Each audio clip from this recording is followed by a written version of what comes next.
Hey guys, so we have got the data mined list of the new Conquest feats coming out. Conquest is going to start on Monday on Halloween, and this is Conquest 22 technically. It's the 22nd time it's run. Volume 8 if you want to go by the 3 cycle chunks. And this is the one where the Scythe, the Grand Inquisitor ship, and Fifth Brother ship is the Conquest reward. So overall, I just want to go through the feats, what I think is going to work, just some ideas to kind of get us brainstorming. And then that way we can go from there and be ready on Monday. I also do want to do things a little bit different this time. I also want to touch on feats that I think we can probably skip, or my initial impression that I'm going to skip these ones, just so that you're not wasting your time. And then I also want to talk about balancing chasing the reward versus Datacron farming, because I've seen that a lot lately, especially in regards to this ship being the reward. A lot of people don't necessarily want to push to red crate. So I want to touch on that a little bit. I am going to timestamp everything below, so you can just sort of jump to whatever section you think suits you based off the sector feats and whatnot. A lot of the sector feats I did try to build teams for in the global section, the global feats section. So you might not necessarily see them both times in versus global and say sector 4, for example, because I'm lazy and didn't want to build the squad twice, but I am going to mention it. And like I said, I'll timestamp everything so you've got it all there. So let's basically just go. I'm going to start with global feats. We're going to hop in. I'm not going to bring up the data mined list because it's really hard to read on video. But if you want to have a look at it yourself, you can see it in my Discord server. I have it pinned. It's on the events server. So that's where we've gotten it from.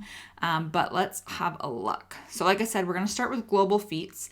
The really, really great thing about this Conquest, guys, is it actually looks like extremely doable to get red crate. And I know that like you're seeing Inquisitors at the top there and you're like, damn it all. But I'm just going to tell you this now. You can skip Inquisitor feats this time. If you want to skip them, you can do it and you can still get to red crate. So I'll touch on that later. But it's totally going to be doable. These feats look really good depending on the discs and what they've removed. But I think we're going to be fine. So to start off in global feats, you need to defeat at least 500 enemies. So that's going to be pretty straightforward. You're going to do that as you're making your way through the Conquest series itself. There's no real team suggestion for that. It's just kill characters, essentially. Then you need to win 40 battles with a full squad of Inquisitors. The great news is this is a global feat. So you can do this in Sector 1 if your Inquisitors are weaker. If you have Grand Inquisitor, you're in luck because that team is just going to basically handle a ton of these feats this Conquest. And if you don't, I would probably stick to Sectors 1, 2, maybe 3.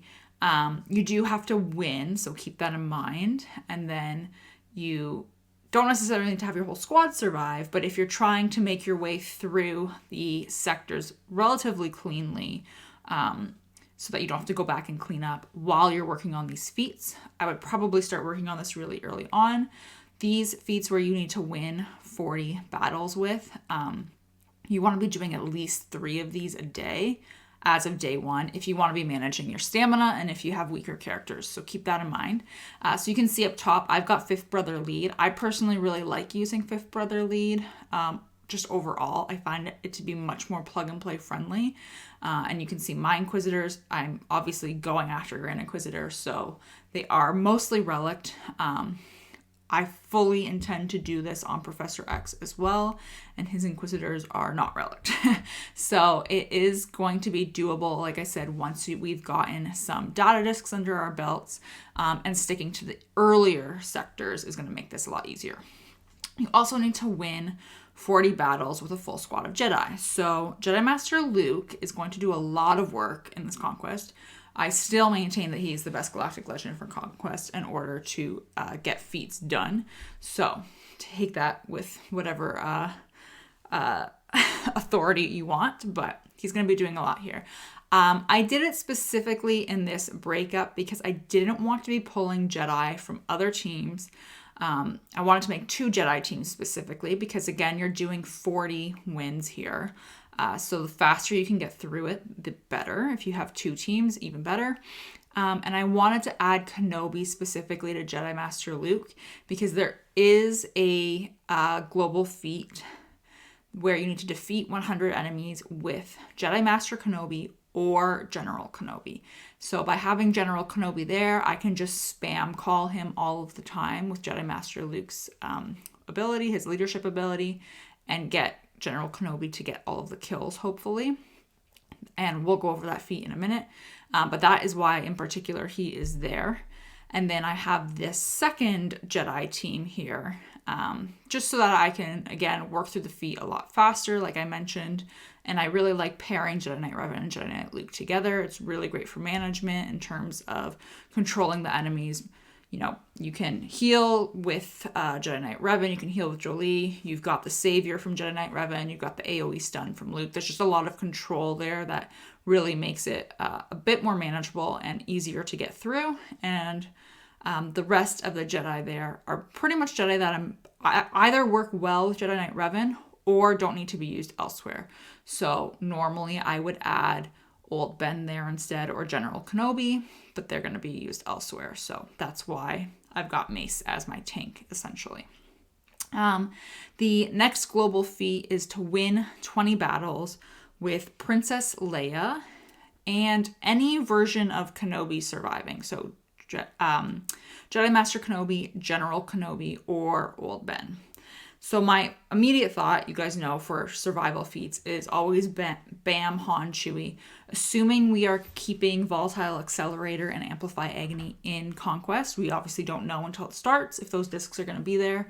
But if they are, this is going to be very, very cheesable with this team. You're going to be able to add them as your last 2 and just kill things.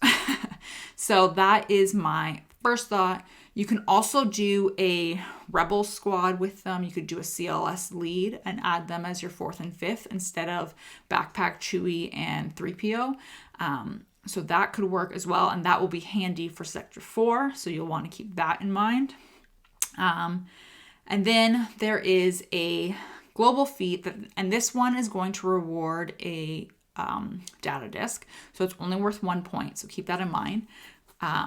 You're going to get the data disk Caustic Recurrence, 1 key card out of this, and you need to win 20 battles with Farm Boy Luke and Old Ben surviving. So again, I did the Bam Han Chewie there because, as you can see, my Farm Boy Luke is gear 8. So we really need to put him on a team that is going to stomp the board to make sure he survives. Because assuming the wording is correct, they will have to win for us to get this feat tallied up. Once we do that 20 times, like I said, we get Caustic Recurrence. We can equip that data disk, and you need to inflict 100 stacks of damage over time from that data disk, and that'll give you the 15 key cards to kind of make up the way from the 1 key card from beforehand. Okay. The last team that I have a feeling this might work. I don't know for sure, obviously, until I try it, but I think we're going to be able to combine the Princess Leia, any version of Kenobi, and then Luke and Old Ben feats together. So if that's the case, what I would love to try is Supreme Leader Kylo, and then a tank versus a pre-taunting tank, I should say, versus a team that preferably doesn't have an AoE, so that my gear 8 Farm Boy Luke can survive. And I chose Supreme Leader Kylo because I want him to just decimate the enemies here and as quickly as possible. If this works, and I think it will, and it doesn't necessarily need to be Supreme Leader Kylo. I just chose him, but I think you could get away with possibly Rey, depending on which enemy you're going against, which sector you're in as well. Maybe Jedi Master Kenobi, maybe Jedi Master Luke. You would probably want Watt instead of a tank if you're using Jedi Master Luke. But if you can put those 3 together, and counts, you'll be working on 2 feats at once from the global section. So this would be more ideal in my opinion. I do intend to test this right away and see if it's working. I think it will. It's just a matter of the team surviving. The last global feat, like I mentioned earlier, is that you need to defeat 100 enemies with Jedi Master Kenobi or General Kenobi, which is why I have General Kenobi with my Jedi Master Luke team. That one also rewards a data disc. You're going to get Sorosu form out of it and 1 key card. And then the other 15 points, if once you equip that disc, is that you need to deal damage 40 times from that data disc being equipped. So that's pretty much the global section in a nutshell. There are quite a few that are going to be time consuming. You're going to want to make sure you start them right away, especially because of the stamina management that you're going to have to do, especially if you have weaker characters, weaker tunes on these teams.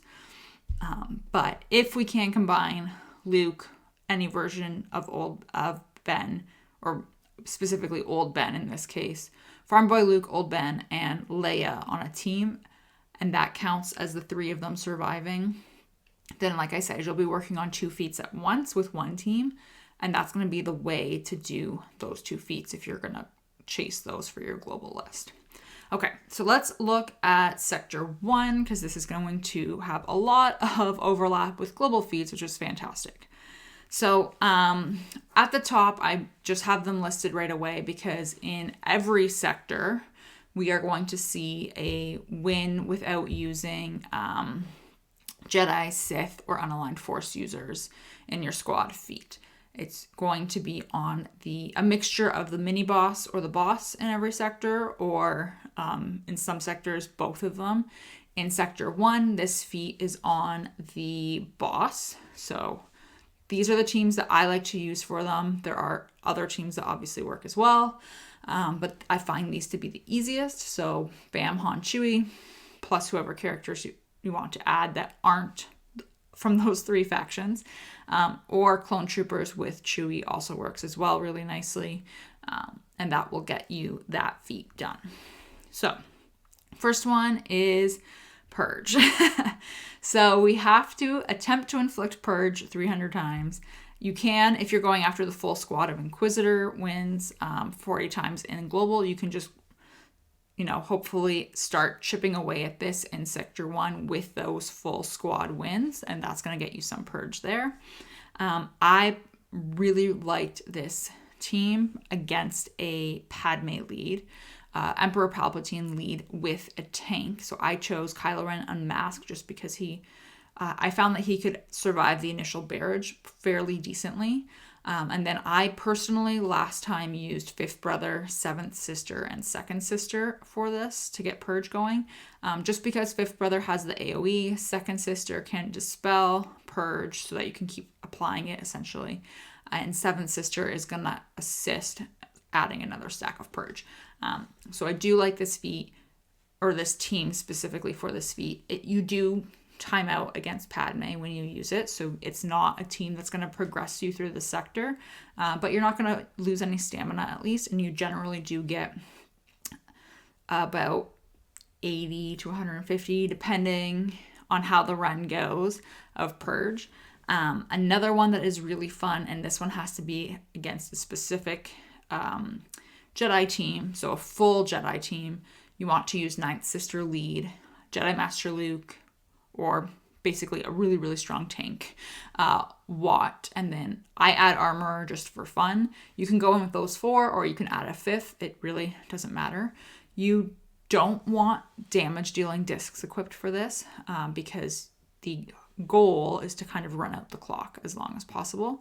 And it doesn't really matter if anyone dies as long as your tank, so Jedi Master Luke in this case, survives. And 9th Sister lead basically has the Jedi enemies, when they gain turn meter, they have a percentage chance to inflict Purge on themselves, and even after 9th Sister dies, that stays in effect. So you basically are just timing out while they inflict Purge on themselves, and it's a nice way to kind of cheese that feat.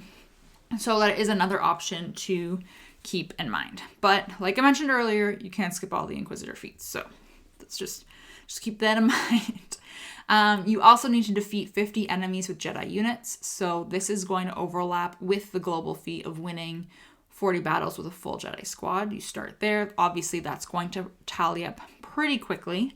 I do like this team in particular for it. Jedi Master Kenobi with R2 and Shock T specifically. R2 obviously can stealth everyone except for one person, so you're going to get 4 there. Shock T has a stealth on her first special, so she is going to be able to help you there with that. She has to target an attacker, so you want to keep that in mind if she is going to stealth anybody. Excuse me, guys.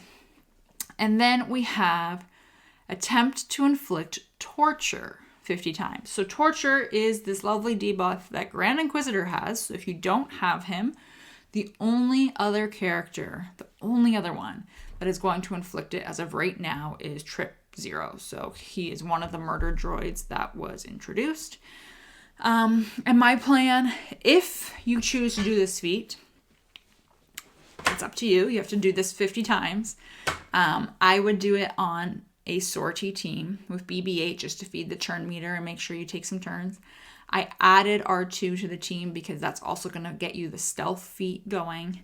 But Trip Zero is the only character that is going to be able to get this going for you. It is a single target debuff. So whoever he's targeting, that's who gets torture. They only get it if they don't have torture already. So if you are stuck behind a tank, for example, that's taunting, you're not going to make your way through the rest of the squad and you're going to be stuck there. So keep that in mind when you are targeting a team for this. You probably want to have a team that is hopefully tankless, that you can get around or kill the tank decently early. So keep that in mind, again, if you do go this way. I also really like using Aura Lead for stealth. And you're probably wondering why I picked these characters to go with her. So her lead is that she gives stealth to attacker bounty hunter allies. So you want all attackers with her, and she's an attacker herself.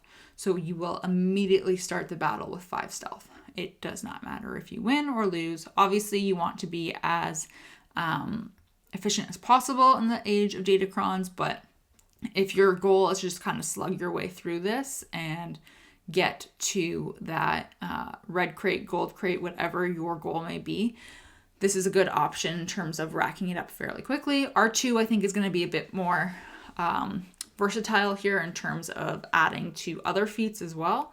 But it is an option if you're running low on stamina or anything like that. You can just throw them in and get 5 stealth that way. So the other 2 feats or main feats you want to keep in mind are on the mini boss and the boss. Like I mentioned, there is one that is winning without Jedi, Sith, or Yufufus. You also have to win on the mini boss with or surviving. So that's one where I would stick with Bam, Han, and Chewie. Mini boss is also winning without using any support in your squad. Very, very straightforward. You're going to be able to do that with almost any team you can come up with. And then again on the boss, win with 7th Sister surviving. So one of the Inquisitors there. So that is Sector 1 entirely. And let's look at Sector 2 because it's going to start to hopefully get a little bit easier. So there's more Inquisitor feats. I'm sorry to tell you. We have to defeat 50 enemies with Inquisitor units. Again, if you're going after the 40 wins with the full team, you're going to be able to use them here and get some wins as well as defeating 50 enemies. I really like using Darth Trail lead when I'm going after kills. If you can find a Geo squad, it is beautiful. Like, just absolutely lovely. Trail lead, I stick Jedi Master Luke there. Basically, you want a tank with Wat Tambor to make the tank. And then the Geos are basically just going to attack the tank. They will have an AoE, so you'll want to keep that in mind. I like having Jedi Master Luke there because of his AoE ability block. So he is a really good option to take for that reason. If you can stop them from AoEing, especially if you have weaker Inquisitors, it's going to help you out a lot in that way. And then they essentially just kill themselves from trail lead, as we've seen, and you get the kills with your Inquisitors instead of Luke or Traya. So that is probably going to be my go-to for that. Or again, using the full team. Gaining defense up 40 times. I use this team every single time. Clone Wars Chewie lead, +4 tanks, and just go in. You'll probably die or time out. You might win as well, but you usually get this in one battle and it's over and you don't even have to worry about it. Scoring at least 200 critical hits. Pretty straightforward. You're going to do that as you make your way through the sector. And then you need to gain health steal up 20 times. So for this one, I chose to go with Palpatine.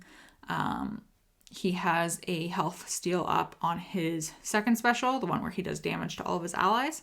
So you'll be able to do that. And then I basically just put Empire allies with him I like to just keep my factions sort of grouped together if I don't need to make a weird team. The only reason I added Yoda here is because after Emperor Palpatine does his health steal up move, his second special, you'll be able to use Yoda to do his, I think it's his second special where he spreads all the buffs. So once Yoda has health steal up, you can do that and you've spread it again to everyone. So you're able to get this a little bit quicker that way. And I mean, you're only having to do it 20 times, so it's pretty straightforward. You're going to get at least 5 in a run, 10 with Yoda there, theoretically. And then another team for this would be Grievous, because he has health steal up as well. Grievous is great as well if you just need to make your way through a sector. He works really nicely. His health steal up, though, is only for himself, so you'll want to keep that in mind. It's not going to go as quickly if you're using him. It will be much faster if you use Palpatine. Okay, and then you have both the mini-boss and the boss have win with characters surviving. So the mini-boss is Asajj, and the boss is Princess Leia. So again, Bam Han Chewie is probably going to be the go-to team there. Mini-boss has the winning without Jedi, Sith, or Force users. And then the boss is winning without any attacker units in your squad. So whenever I don't have to do an attacker or have to use a team that has no attackers in it, it's pretty much always going to be Padme for me. And we're going to repeat this squad in Sector 4. I'll just show you it real quick so that you have an idea. So this one at the bottom, no attackers. This is the exact team I use every single time that I need no attackers. It works a lot nicer if you do have Zealous Ambition discs equipped, because obviously you've got support from Shakti and Yoda, and they're going to hit a lot harder because of Zealous Ambition. So that's what I would use there,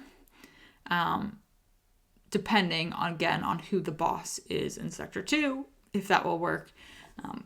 If not, it's basically going to be your Jedi Master Luke, in my opinion, as your lead, since he's a tank, and then fill it with Jedi that aren't attackers. So Shock would be good, Grandmaster Yoda would be good, General Kenobi would be good, and then +1, and you'll be able to get that done as well. All right, so let's have a look at Sector 3. Honestly, this is pretty straightforward. So defeat 50 enemies with Empire units. Again, if you're doing the Inquisitor thing from Globals, you're going to have a full Inquisitor team anyway, so that's going to count. But there are going to be other teams that you can do if you're not doing that, so don't worry. You also need to gain Foresight 60 times, and you need to gain Master's Training 50 times. So 60 and 50, 60, 50. Master's Training comes from Hermit Yoda, so keep that in mind, which is why I grouped them in this exact manner of Jedi Master Luke, Grandmaster Yoda, General Kenobi, Hermit Yoda, and I just chose Ayla. It really can be any other 5th Jedi, but this is going to be your full Jedi win from Globals. You're going to get Foresight from Grandmaster Yoda. Hermit Yoda also has Foresight on one of his abilities. You're going to get Master's Training from Hermit Yoda. You're going to get General Kenobi kills here, right? If you're calling him with Jedi Master Luke, so that's another global feat that you're going to be able to dip into.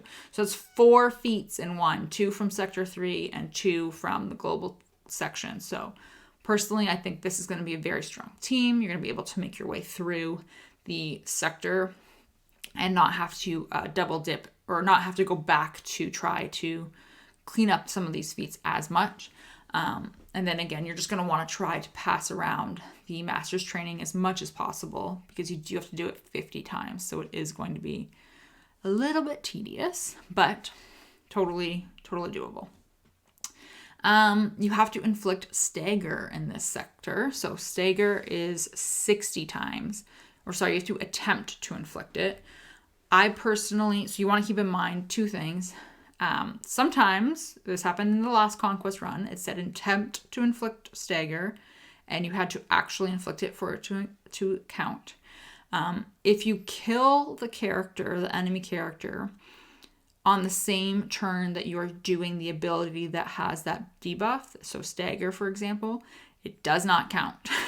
They need to survive and have the debuff land for it to count. So just keep that in mind. So again, I went with this full Empire team here. So Palpatine lead, Mara Jade. Mara Jade is the character here that has the stagger. She's got an AoE stagger, which is going to be great. Vader, Thrawn, Royal Guard. Pretty straightforward. I wanted the full Empire team so that it didn't matter who landed the kill out of here. It was going to count towards the 50 enemies that we also need in this sector.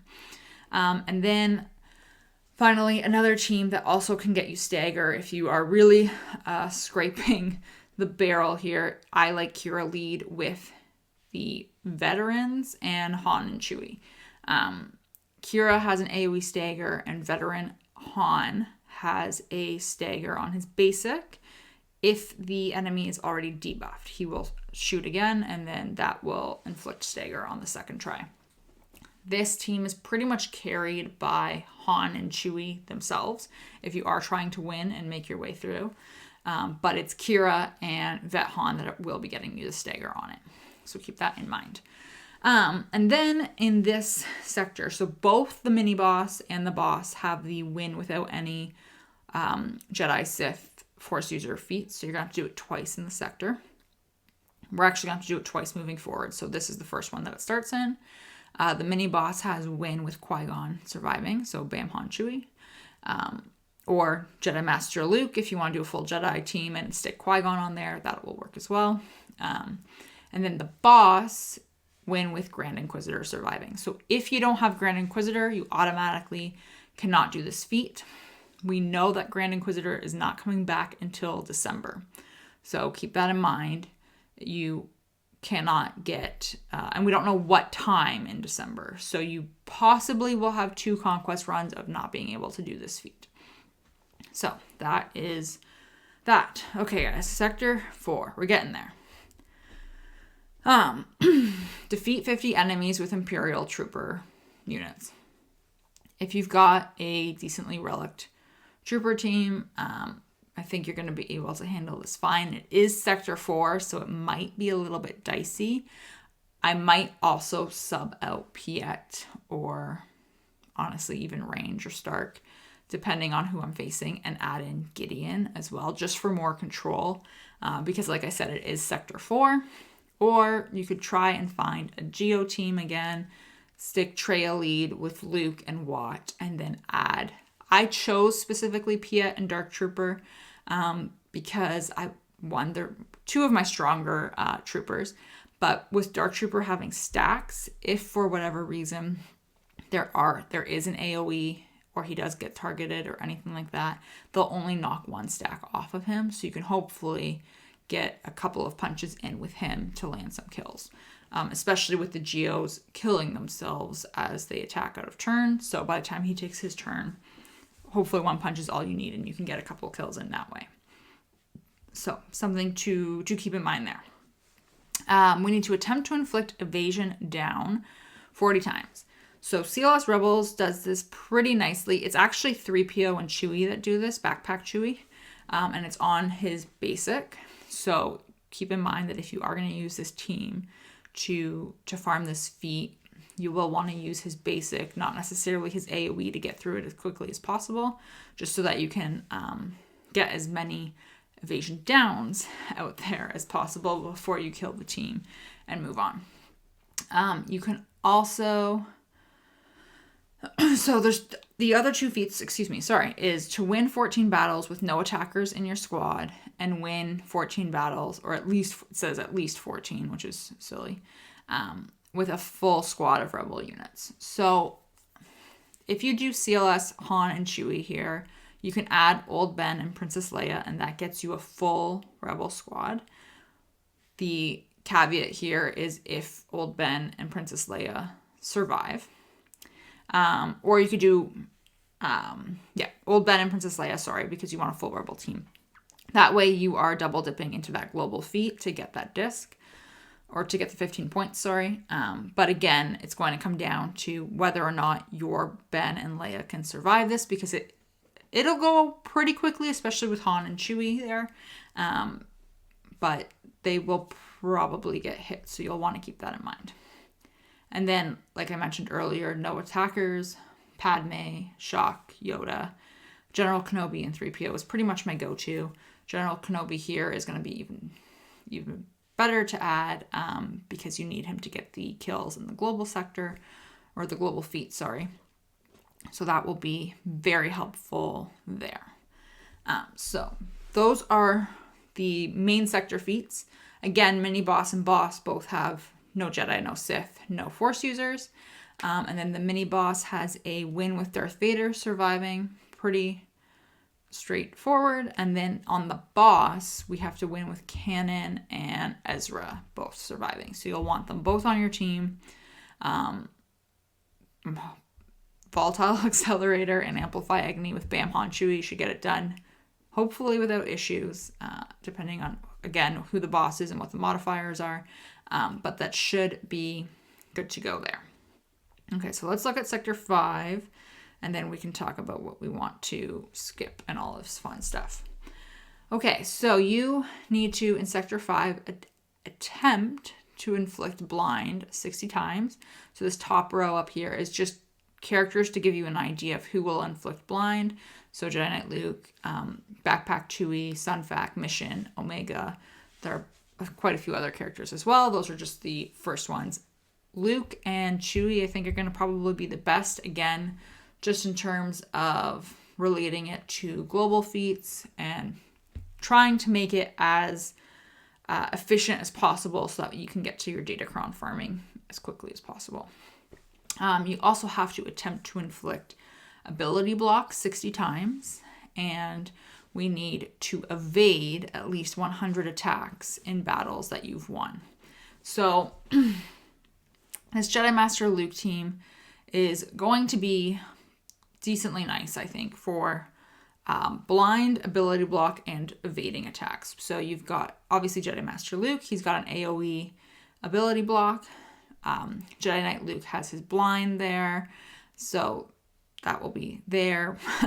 Bastilla has her ability block on her basic, and then Grandmaster Yoda is going to have Foresight to pass around to everyone, so you're evading, which will be really helpful.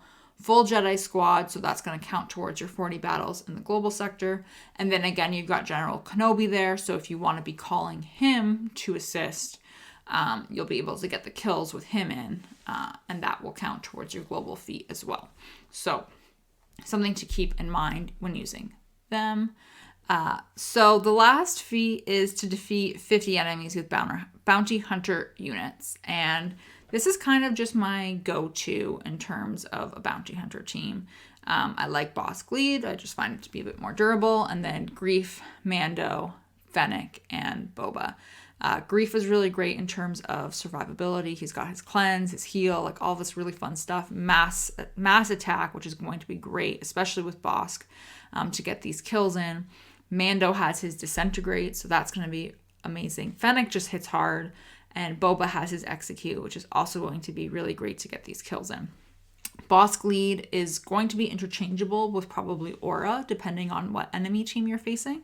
But if you're going for a full bounty hunter squad, this is 100% what I would go for.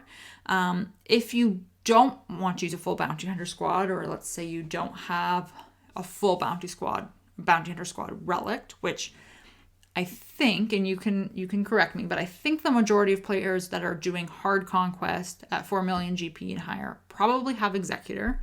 I say probably because it could be wrong, but which means you do have decently geared bounty hunters if you do.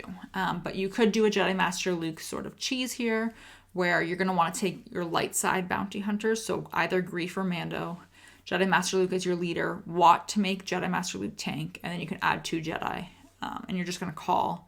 You basically want Greef to get the kills and call him to get the kills, or Mando, whoever it is there. So that is something to keep in mind as well. I would probably just go for a full bounty hunter team, though. That's what I would do. So those are the sector feats. And then, of course, on the bosses, the mini boss and the boss, no Jedi, no Sith, no Force users. And then the mini boss, you need to have Mace Windu survive. And the boss, you need to have Jedi Master Kenobi survive. So if you don't have him as a Galactic Legend, you also will be skipping that. And it is 5 key cards total. So let's talk about feats to skip, because like I said earlier, you can skip all the Inquisitor feats if you want. If you are skipping every single Grand Inquisitor feat, including Grand Inquisitor surviving, you can also skip the Torture feat, and that gives you 1 key card of wiggle room. So you could just say, screw the Inquisitors, I'm tired of having to do these feats, and you can skip it. It does mean you will essentially have to be perfect on the nodes through the sectors, so keep that in mind. If you don't have Grand Inquisitor and you don't have Jedi Master Kenobi, you will have to do either Torture or one of the other Inquisitorious feats, because the Jedi Master Kenobi survival feat in Sector 5 is worth 5 points. So basically skipping all of the Inquisitor feats plus Torture plus that just tips you over the edge too much. So keep that in mind, that you would have to do one of the other ones if you don't have both of those characters. My initial reaction for feats to skip, in case you can't tell by me constantly talking about it, is Torture. So again, Torture Sector 1, you have to do this 50 times. If you don't have Grand Inquisitor, you're only going to be using Trip 0 to do it. And he can only do it on 1 character at a time if they don't already have Torture. So even if you get a really, really great run, you're probably only going to get like 5. I would say maybe even like 3 or 4, because somebody else is going to take a turn and probably steal your kill. Or depending what discs you have, the enemies might just die off. And you're going to have to do this 50 times? I just don't think it's worth 5 points. So I think it's worth skipping, and I would just say screw it and get it. I would just ignore it from the get-go. If you are also tired of Inquisitors, you could skip the win 40 battles with a full squad of Inquisitors, which is the global feat. The only reason why I recommend that one is because people are so tired of using the Inquisitors, which I understand. And if you don't have them geared, it is going to be a little bit more difficult for you, because you will have to wait to have the right data disks to make it happen, or the right consumables to make it happen. And then you have to do it 40 times. So that is a lot of energy cost. And if you would rather just skip it, I would skip it. And that gives you 40 battles to do elsewhere, right? So you're able to do other feats, you're able to farm Datacrons, whatever it is. And if that makes it more enjoyable, 100% I would do that. My intention is to skip that feat, the 40 battles with full Inquisitors. I'm also going to skip Grand Inquisitor surviving because I don't have him. And then the Torture. So that puts me at 24 key cards skipped total. You can skip 34. So as of right now, that's what's been data mined, is that you can skip 34 total. So that gives you a little bit of wiggle room. That's kind of my suggestion off of the cuff, based off what I'm just looking at on paper. Obviously, once we get in there and try it, things can change, but that's my initial reaction, is just to make it a little bit easier, and then you can focus on Datacron farming or whatever else you want to focus on instead. But I do want to talk about the balance in terms of this, let's say, Conquest series in particular and Datacron farming, because this is something people have asked me, and I think it's important to mention. So I will always advocate for getting the Conquest reward before it is removed out of the reward boxes, which means you need to get it in the first 6 months. Obviously, in the first 3, it is the top tier reward, and then in the next 3 after that, when a new unit is introduced to Conquest, it becomes the secondary reward and you get fewer shards. If you go for Gold Crate, and you get Gold Crate every single time over those 6 Conquest runs, you will get the Conquest reward before it's out of the crates.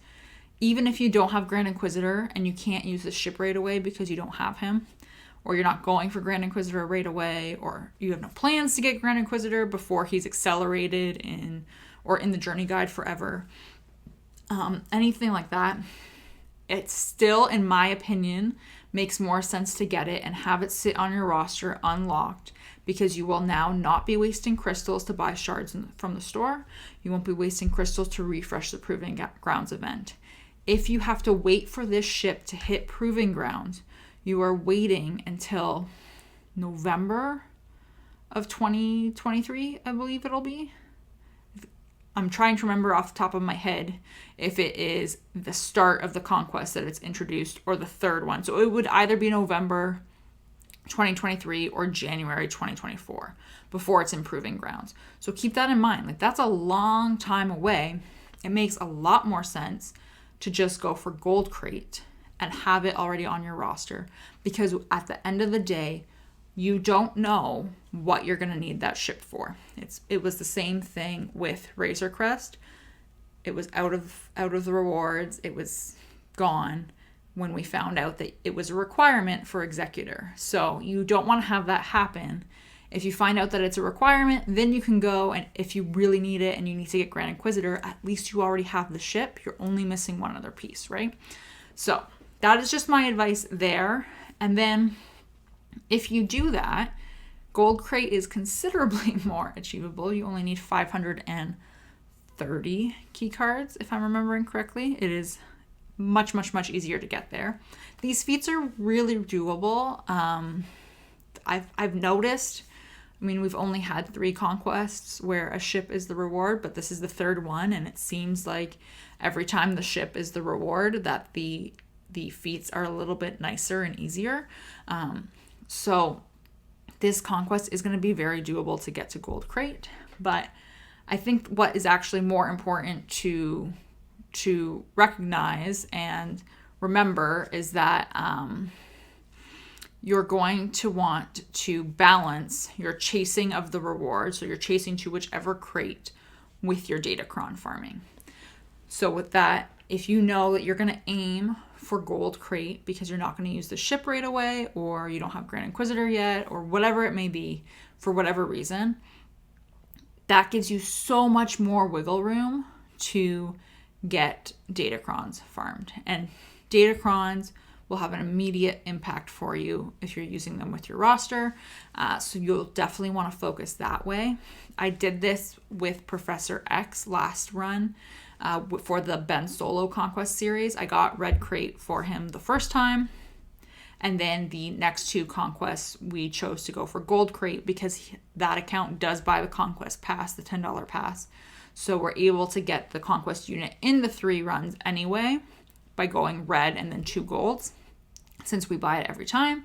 But because we were focusing on Gold Crate instead of Red Crate, instead of stretching our roster, instead of pushing after these feats that I could not farm on the Datacron nodes, and that is important to mention, because if you can't farm these feats on the Datacron nodes and you're struggling to choose the balance here, it sometimes is better to just go for the Gold Crate, and then all of this extra energy, because you're not going after these insane feats, can go towards Datacron farming instead. So that's what I would do personally, but I would highly, highly, highly recommend making sure you at least go for Gold Crate at least the 6 times.